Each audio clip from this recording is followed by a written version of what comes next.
ആക്രമണമുണ്ടായ സമയം മുതൽ തന്നെ ഈ റോഡുകൾ അടച്ചിട്ടിരിക്കുകയായിരുന്നു എന്നാണ് ഇപ്പോൾ ലഭിക്കുന്ന വിവരം. അതായത് അത് ഔദ്യോഗികമായി അല്പസമയം മുൻപ് മാത്രമാണ് സ്ഥിരീകരിച്ചത്. ദുബായ് എയർപോർട്ട് റോഡും ഒപ്പം തന്നെ എയർപോർട്ട് ടണലും താൽക്കാലികമായി അടച്ചിരിക്കുന്നു. ഇത് തിങ്കളാഴ്ച രാവിലെ സംബന്ധിച്ചിടത്തോളം വളരെ പ്രധാനപ്പെട്ട ഒരു കാര്യമാണ്. ഏറ്റവും കൂടുതൽ തിരക്കുണ്ടാകാൻ സാധ്യതയുള്ള റോഡുകളാണ് ഈ രണ്ട് റോഡുകൾ. ഇന്ന് രാവിലെ ഉണ്ടായ ആക്രമണത്തെ തുടർന്ന് താൽക്കാലികമായി അടച്ചിട്ടിരിക്കുന്നു എന്നുള്ള വിവരങ്ങളാണ് പുറത്തുവരുന്നത്.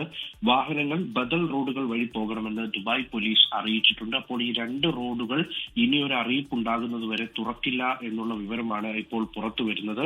അതിനോടൊപ്പം തന്നെ ഈ ദുബായ് വിമാനത്താവളത്തിലെ സർവീസുകളൊക്കെ അത് താൽക്കാലികമായി നിർത്തലാക്കിയിരിക്കുന്നു എന്ന് നമ്മൾ നേരത്തെ അറിയിച്ചിരുന്നു.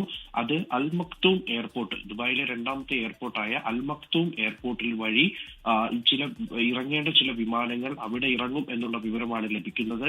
അവിടെ നിന്ന് ചില വിമാനങ്ങളുടെ സർവീസുകൾ ഉണ്ടാകാനും സാധ്യതയുണ്ട്. എന്നാൽ മുൻകൂട്ടി ഏതൊക്കെ വിമാനങ്ങൾ ഉണ്ട് ഇല്ല എന്ന് അറിഞ്ഞതിനു ശേഷം മാത്രം എയർപോർട്ടിൽ എത്തണമെന്ന് ഒട്ടുമിക്ക എല്ലാ എയർലൈനുകളും ഇപ്പോൾ അറിയിച്ചിട്ടുണ്ട്. അപ്പോൾ അതും വളരെ പ്രധാനപ്പെട്ടതാണ്. ചുരുക്കി പറഞ്ഞാൽ വിമാനത്താവളം, ഒപ്പം തന്നെ വിമാനത്താവളത്തിനടുത്തുള്ള റോഡുകൾ, ഇതൊക്കെയും വലിയ സുരക്ഷാ വലയത്തിലാണ് ഇപ്പോൾ ഉള്ളത്.